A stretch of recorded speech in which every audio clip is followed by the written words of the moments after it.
Lamdam Sibu Konbiriba Ibudo Ibendo Anibu Kok no Laga Kurum Zabaga Loinana Ngasigi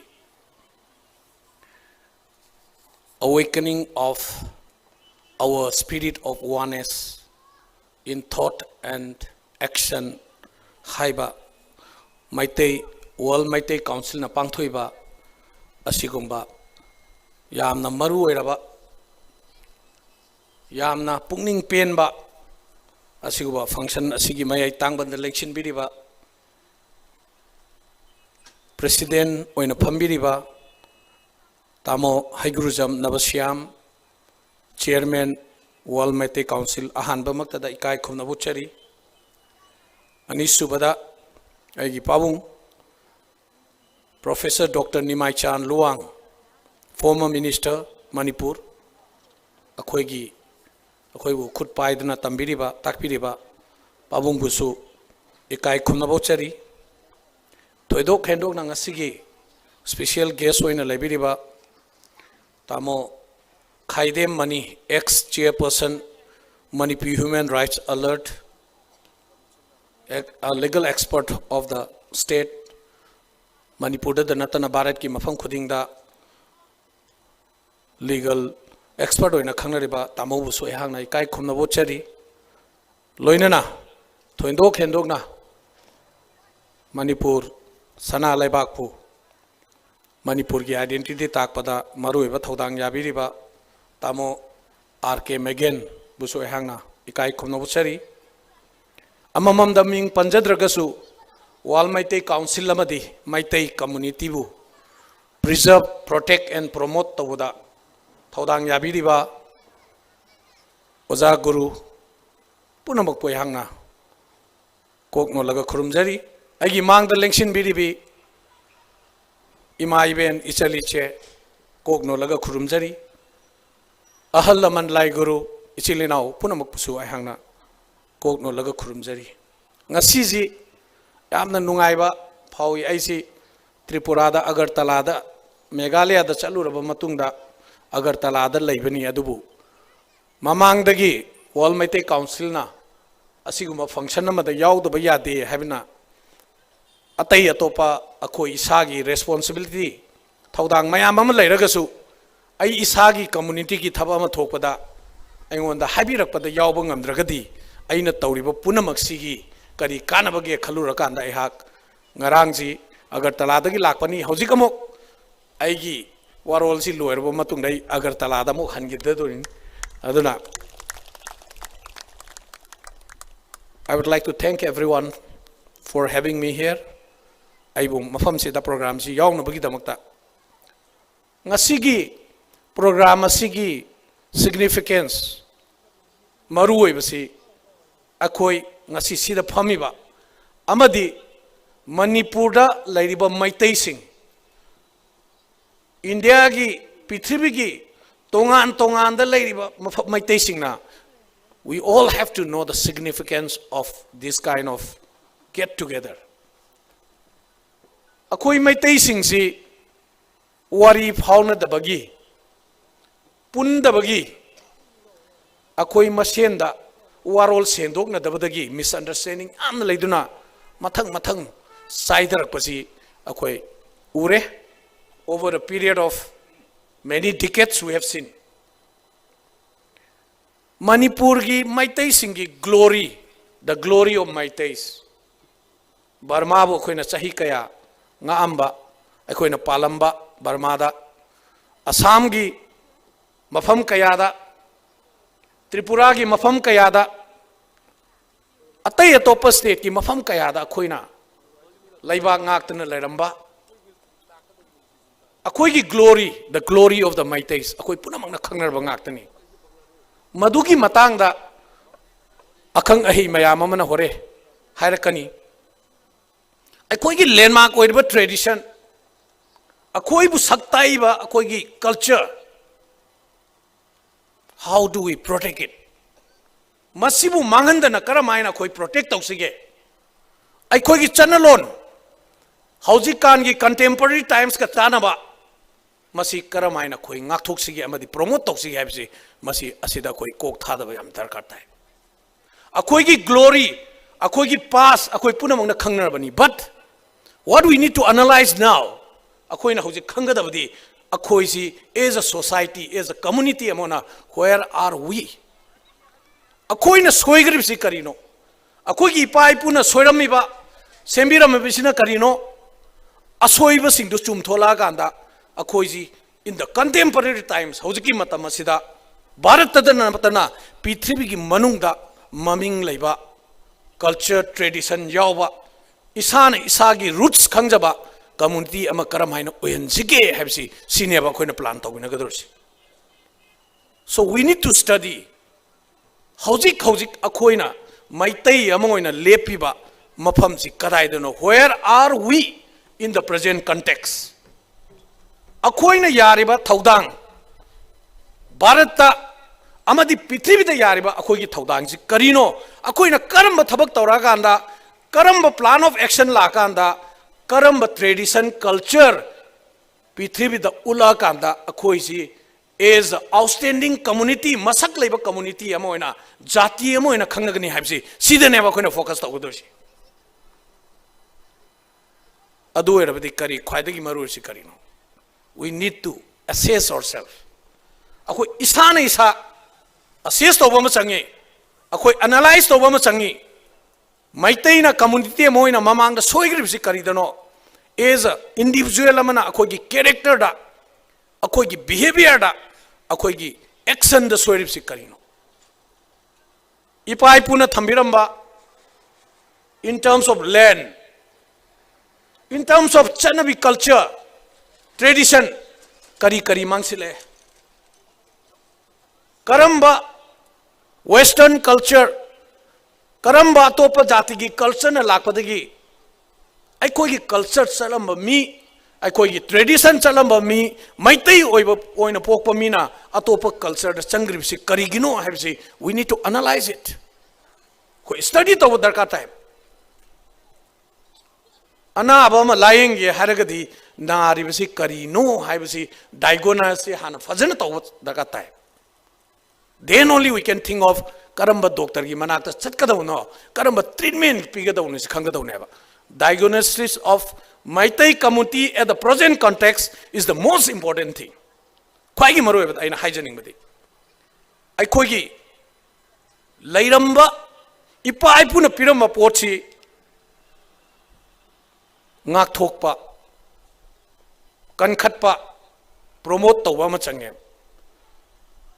ngasigi Meepham asi is not a political religious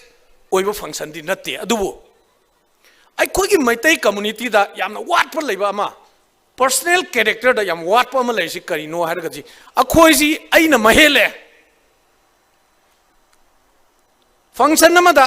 topic ama thamma matamda topic tu gi matang da wangang bagi mahuta masa dum thangalaga masa gi individual wangang ba kana gumba mana afaba thaba ma torpa matamda instead of appreciation appreciate tawri mota thagat pagi mahuta sidaba asoi ba yenga ga ngang ba asai agoi president sahab na hai maitai sing si khuba khudabani hai yam chumma wafam ni every function da yengo afaba wa ma hai matamda khuba amata khuroi khuba khubasi am darka tai maramdi aigi pukning da ina appreciate tawdu ngangi ba miduna natraga atai public na khangdragadi mathang da ma madugi motivation phangoi akoi mioi ba ngaktani na we need motivation from each and everyone ngasi laibak sigi ningthau oiriba in the present context tamu birena thangjing gi matang da kaubru gi matang da marjing ibudo gi matang da nongpok thong kangla da hangba gi matang da maitai community kannaba tawreiba mayam se rajniti tongan ma mafam dagi hauragasu akhoi masi thagat pa darkar tai maramdi karigino haragadi kaubru haiba kaubru si akhoi gi ne da akhoi gi isai sakpada mamangai gi laishon da thangjing lai gi ibudau khanang bagi ibudau marjingi yaurga isai di sakani mafam duda di ngarang na handani tamo biren na CM oirak paganda kaburu da maitai kaba yaroi thangjing da maitai kaba yaroi na torombadagi tamo biren na tora kanda gazette notification thola kanda ma masa yauna kara kanda u thara kanda ngasi kaburu do akoi maitai gi amuk hanjilai ne aduna akoi gi oneness se ngasi gi topic te su yaubire spirit of oneness not only in thought but also in action action da tawra utpa ma tarka ta hai ngasi manipur da lairiba valley area da lairiba district sing sida chingi area na nungmu gi khopchi laga valley gi area handarakpa already lairiba total lel area se da chama gi manung da 90% of the population maitaina 8.5% da leirakpa remaining lamjina pull up tribal na ogiba sigi crisis si noma gi hengaliba porchi masigi porchi the only one stop solution is scheduled tribe demand committee hairoi aidi scheduled tribe restoration committee hagni maramdi till 1931 akoi si tribal loina Indian constitution da yaurome suddenly khangudana 1951 da koi si tribal list ki lokthokeba whose design was it whose plan was it ngasi maduna maram oira ka ngasi akoi in terms of economic status sarkar da thabak tawbada administration paibada Maitais have become minority but hairiba asigumba akoi gi sokchilaba asigumba status si ngasi kanana no thengnar je hargadi leibak sigi ningthau oiriba siri nongthongbam bire na thengna baneba masi akoine appreciate tobam darka chai mioi ba koi khuding mak perfect oide honorable CM gisu aiha kisu akoi khuding maki awat pa leram ba yai asoi ba leram ba yai but if we need to exist coexist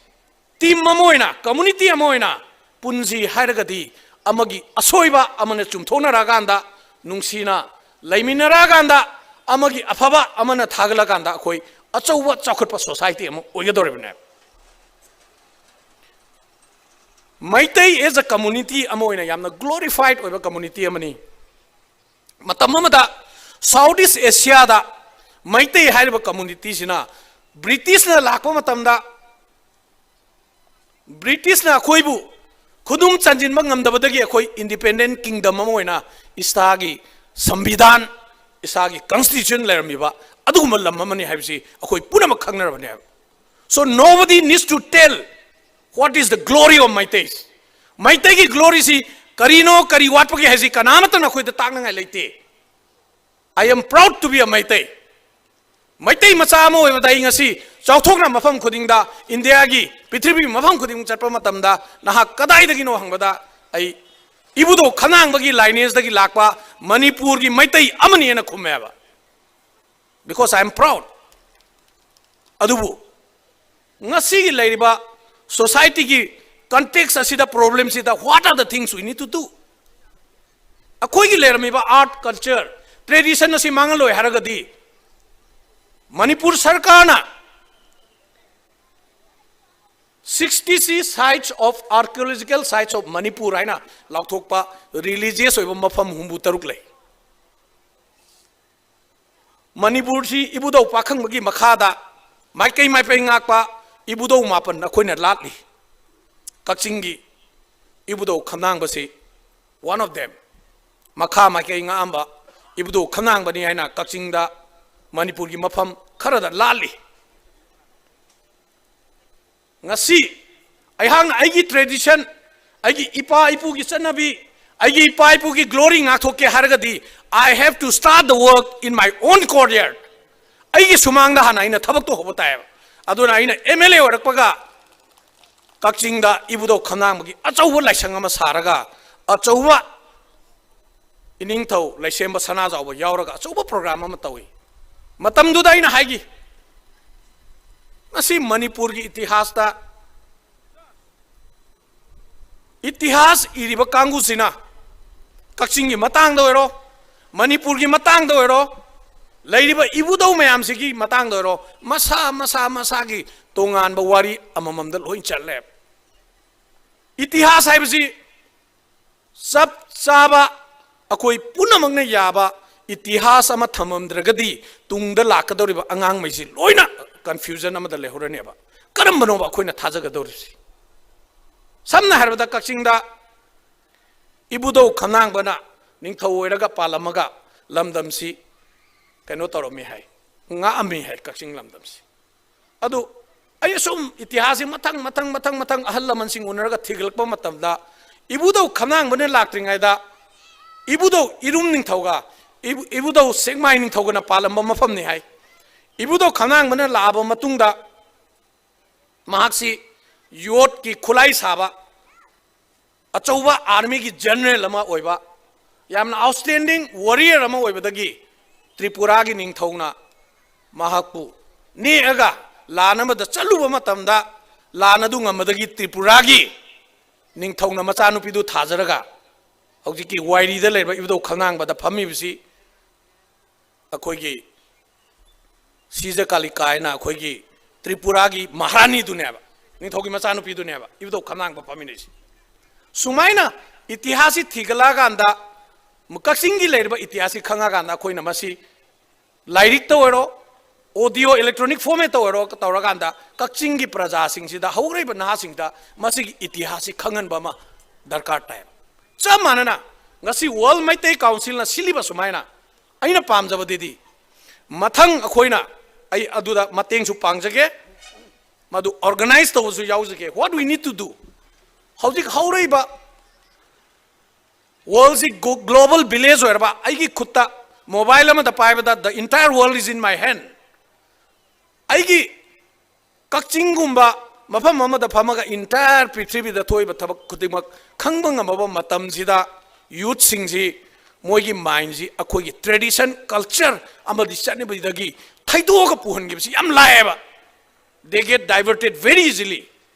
adu ba tarabadi constantly moida akhoi ji kanano अखोई की हौरफम से कदाइदगिनो अखोई की इपा इपुना तोरमना करिनो व्हाट इज आवर आइडेंटिटी अखोई पैसा क्या पाइबे याय इना क्या खुनबे याय but if we don't have our own identity what is the point अखोई सागी आइडेंटिटी अखोई प्रोटेक्ट प्रमोट तोबा दरकार है मसी करम काना तौगनी है दा आइडेंटिटी कल्चर ट्रेडिशन खंगिबा अखोइना तोइना सेमिनार तोबताई डिबेट तोबताई कॉन्फ्रेंस तोबताई मसीदा World Meeting Council na achawa thodang lobiu masi Manipur da nate we can go to Bangladesh Tripura da hoji aing chakado si Tripura da more than 1 lakh Meeting lei ai mayam ama Meeting mafam du da outstanding oiba Meeting mayam ama ga pullaga thabak khara tawri mafam da where samna habda ngarang nahan Myanmar gi ambassador unaru ba matam da Yangon gi manung da leiriba Maitai Bamon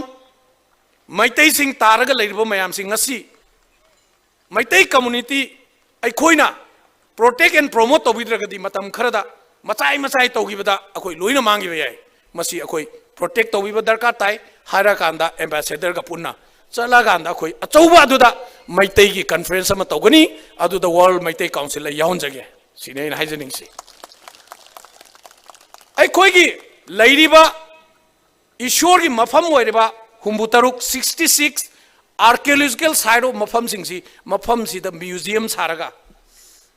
Bharat सरकार न पीबा construction of new museum हाइबा करोड़ कुन पीबा scheme अम लई असिगुम programme सिदा ऑनरेबल चीफ मिनिस्टर यावरगदी वर्ल्ड मैतै काउंसिल ना लैरिबा सीनियर सिटीजन सिंगना अखोई कल्चर सि प्रोटेक्ट तौसी मफम सिगी चन्नबिगी मतुंगिना अखोई museum साउसी cultural heritage oiba project khar tawraga akhoi gi posi ngathousi hai matamda honorable cm na yadangai leroi soidna yakani adugumba contemporary oiba tausi hojik yengbiu akhoi gi lairiba yum sa akhoine lairiba yum hanagi maitai gi chanabi ahalsing na matamduda yum sa londa kari yaugani maning thong kari gi pangadoribno yum khudingda thongau awang lom do ongadorno kitchen na kedobagi awang lom thamgadoribno toilet si bathroom si yumdugi jatragi makhada thamba yade haibasi loina scientific reason lerameba masi akoina promote tobam darka thai manipura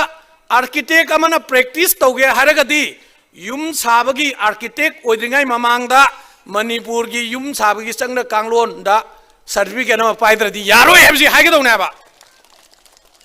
These are the contemporary things we have to start. Asigu mayam de ba khoi na ngasi hogador bisi hogi bina hogre aina college da leiganda Northeast Student Federation ki president oiganda mayam nama haine maitai singchiti lambi da chat kanda bus la di loi sini hai kari gino da khoi maitai me se horizontally chatle akhoi ji maitai me se loi leader hoeba lambi chat pa sumai chatle tribal gi na sumai chat pani ko leader amana mamang thanga manung ila chat pani akhoi sumai loi chatle aduna community amada leader yam lairagadi follower yaudragadi community do adum disturbance lakani aduna akhoi let the best lead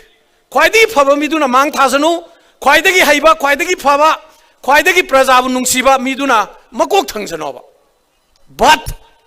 let's follow that best person madugi miduna lead tawragadi magi matung ilaga chatpa mana tawraiba aphaba thabak to madudat loiba taminasi sini aina hajaningsi Masagi yamna phajaba work together haibam yausi aina yeng ngasi maitai ga tribal ga chandel ga tengnopol gi tainabasi am khatne boundary matam lamgi matang adu sum history yonganda di ngasi kakching da nammi ba soibumsi masigi raw material si karai de gi lakeda tengnopol ga chandel ga gi lai usoi was usoi lae akoi gi halaman ne masi phajana kae masi namme nama kanda soimul kana imphal kangune chare this is called working together ngasi economically main source of income duda sandel gi tengnopol gi kakching gi praja pulak depend to mina work together to mina we get united so ngasi leiriba pithribi gi mafam da leiriba maitei akoi mesi united oge hargadi we have to find the common areas of activity Maitai Singh say, I'm Pabama, individually outstanding. We as an individual, Maitais are very outstanding. Pitribiki, Barki, Mapam Kudimta Salubada, later Miba Maitai Singh, Siena Tengarubada, Masagi line, the own expert or established or being actor or member. The Punzilakanda, Demo Punmaya deva. We are very beautiful flowers. Yam possible lady, Lai Paring Simji Harakanda di, Langla Langjin, whenever Misi Hector Waleva. Akoi langla langjin oiba tamaseba lai mayam se pula punjila lasi lai pareng semasi aduga maitai community do upasi sini ai akoi masen appreciate tawnaba thagat naba yam sangi ai yam sangna lojaroi manipur gi maitai gi lairiba akoi gi oyet lairiba akoi ga hominarakba indigenous communities samna ba tangkhul Naga Lairiba Singh, how to make them be part of Manipur. Maitai a koi lere. Itihas the younger the koi, let's not look back only 200 years. Ngasi Sahi Sani ki Sahungi Mamanga Manipur, the Christianity leram de. Today you look at everywhere there is churches. Karigino. See, I analyze obamte. Akoi ki tradition chalamba, culture chalamba, akoi ki roots taleramba, akoi ki chamana na horpada, lai harau bada, tangkul na ngaprum tanbagi ama yaudaine. Adu hozik karai deno mangrish. Karigi mangri bnobsi. We need to analyze. Akoi sagi asoi bisi karino. Akoi ki porchi karai de lan gabruna bisi akoi analyze obam sangha. Akoi pundraba united oidraba scheduled tribe olaudraba akoi maitai community sai kunthra gi matungna yam warani simade haijage loisilakpada इपा इपुना चलंबा इपा इपुना तौरंबा थबक ओइरगसु नोबल लोइदबा लेबांग मचा थोक्तबा फत्तबा पोते कोई कॉपी तौगुनसेबा अहल लमन्ना थमम पोट ओइरगसु अफबकतुद लौसेबा मी यमदगी मी यम थेंगनबा मतमदा मी द यावरिबा अफबदु लौबा हैसेबा नेगेटिव ते अखोय खुदिंगमक यावी ऐसु यावरे दो अइना मी यम थेंगनबा मतमदा उगदोरसी मी दुद यावरिबा अफबदुगा अइद यावरिबा अफबदुगा पुलागाना मागी फत्तबा सरुक्तो अफबा करमाइना ओंथोक्सिगे हैबसे सोमदा खनबियो अदुना लोइसिलकपदा हिंदी दा यामना फजबा थबक अमा तौसी हैरगदी मिशन अमा लैसी हैरगदी जो कल करना है वो आज करो जो कल करना है आज करो जो आज करना है अभी करो हाइबदी हयेंग तौगदब थबक तु ngasi हौरसे ngasi हौगदब थबक तो अदुना हौजिक हौजिक हौरसेबा हाइबा वाइजी हारगा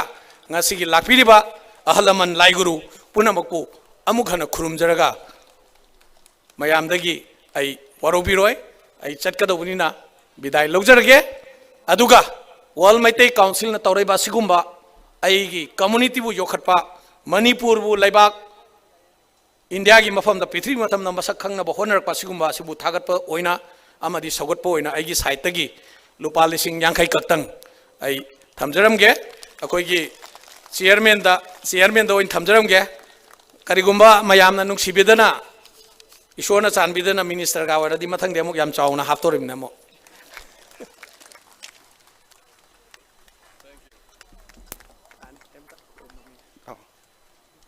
पुनमकपु खुरुमजरी जय हिंद हाँ